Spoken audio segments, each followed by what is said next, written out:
আসলে কথা তো বলা যায় অনেক, কিন্তু আমরা সবাই এই গত প্রায় এক যুগেরও বেশি সময় আমরা কিন্তু বাকরুদ্ধ। আমাদের সামনে অনেক প্রতিকূলতা, অনেক বাধা বিপত্তি, এগুলো কিন্তু কারুরই অজানা না। কিন্তু আজকে আমি শুধু আমার প্রত্যাশা এটাই থাকবে যে দেখেন, একটা বড় জাহাজ এক একজন এক একভাবে ধাক্কানোর চেষ্টা করছে, কিন্তু নামাইতে পারছে না। সবার সম্মিলিত প্রচেষ্টা, আমরা এর আগেও বহুবার আমরা বলে এসেছি যে সবার সম্মিলিত প্রচেষ্টায় আমরা এই সমস্যা থেকে উত্তরণ হব।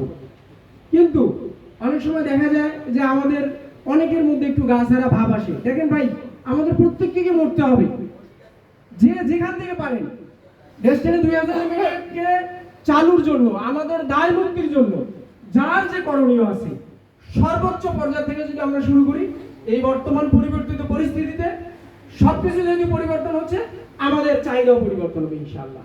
এবং যারা আজকে পিএইচডি মহোদয়রা উপস্থিত আছেন, সকলকে আমি বিনীত অনুরোধ করব, কারণ এই যে ফেসবুক প্রোফাইলের কথা বলছেন, বিভিন্ন ইয়ার কথা বলছেন, অনেকে কিন্তু এখন মানে ডেস্টিনিতে আছেন, এই পরিচয়টা দিতে অনেকে কুণ্ঠাবোধ করেন।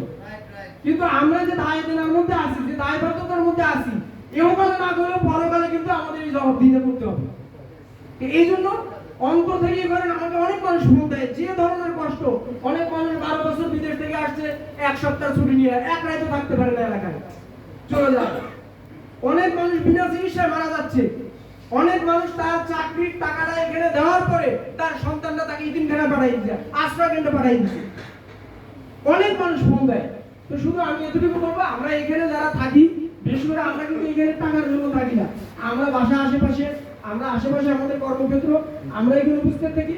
আপনাদের বিনীত অনুরোধ জানাবো, আপনারা যে যেখানে থাকেন, ঢাকা এলাকায় আসলে, এই আশেপাশে আসলে অন্তত অফিসটাতে একটু দেখে যাবেন, অফিসটাতে একটু আসবেন। আর এখন যে উদ্যোগ শুরু হয়েছে, যারা আমাদের সিনিয়ররা আছেন, ওনারা, আমি বলবো যে আর বসে থাকার সময় নেই। সারা মাঠ কিন্তু উত্তপ্ত, একটা বিশৃঙ্খল পরিস্থিতি। আমাদেরকে এখান থেকে বেরোতে হবে, আমাদের মুক্তি হতে হবে, নাহলে আমরা মনেও শান্তি পাবো না। আমাদের প্রজন্মের পর প্রজন্ম কিন্তু এই কলঙ্ক বয়ে বেড়াবে। তাই আমি সবাইকে উদাত্ত আহ্বান জানাই, বিশেষ করে আজকের পিএইচডি প্রোগ্রামের মাধ্যমে আমাদের শেয়ার হোল্ডার, ডিরেক্টর মহোদয় এবং কোম্পানির যারা নীতি নির্ধারক পর্যায়ে আছেন, আপনারা একটু চিন্তা করেন। লক্ষ লক্ষ মানুষ আজকে জীবিত কবরখানায় কিন্তু আছি, এখান থেকে উদ্ধার করার দায়িত্ব কিন্তু আপনাদের।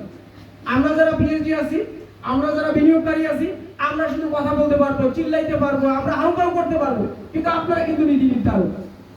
এখানে আশফাক আলম স্যার আছেন, এখানে আমাদের ডিওরো স্যার আছেন। এখানে শুধু আমরা এতটুকু বলতে চাই যে আমরা এই কষ্ট থেকে, এই লাঞ্ছনা থেকে আমরা মুক্তি চাই, আমরা এখান থেকে উদ্ধার হতে চাই। কিভাবে উদ্ধার হবে? আমার কথা হলো, বিড়াল আপনারাই শিখাইছেন, বিড়াল প্লাস্টিকের হোক, কাঠের হোক, ম্যাও হোক না হোক, ইঁদুর মরছে কিনা, আমরা এখান থেকে উদ্ধার হতে চাই। আমরা কলঙ্ক মুক্তি চাই, আমাদের পরবর্তী প্রজন্মকে আমরা যাতে এই কলঙ্ক থেকে মুক্ত করতে পারি। কারণ আমার মরার পরে যেন না বলে, যে আমার সন্তানদের যেন না বলে, টাকা আমার বাপের টাকা নিয়েছি, তোর বাপ টাকা চুরি করে মরছে, এই কথাটা যাতে কেউ না বলতে পারে। আমরা আমাদের আত্মীয় স্বজনের বাসায় যেতে পারি না, আমরা বিভিন্ন প্রোগ্রামে যেতে পারি না, আমরা রাস্তাঘাটে হাঁটতে পারি না, দুটা ঈদ করতে পারি না, জানাজার প্রোগ্রামে যেতে পারি না, আমাদের জবাবদিহিতা করতে হয়। তাই আজকের এই প্রোগ্রামের মাধ্যমে আমি উদাত্ত আহ্বান জানাবো, যে কোনো পরিস্থিতিতে আমরা এই সংকট থেকে উত্তরণ করতে চাই। এজন্য সবার সম্মিলিত প্রচেষ্টা। আজকের এই প্রোগ্রামের জন্য সারা বাংলাদেশে যারাই অনলাইন দেখছেন, ডেস্টিনি পিএইচডি এক্সিকিউটিভ যারাই আছেন, সবার সম্মিলিত প্রচেষ্টা, সবার সম্মিলিত সহযোগিতা, আমরা ইনশাআল্লাহ এই বাধা অতিক্রম করব, এই নতুন উদ্যমে আমরা অগ্রসর হব। এই আশাবাদ ব্যক্ত করে আমার সংক্ষিপ্ত বক্তব্য শেষ করছি। আসসালামু আলাইকুম।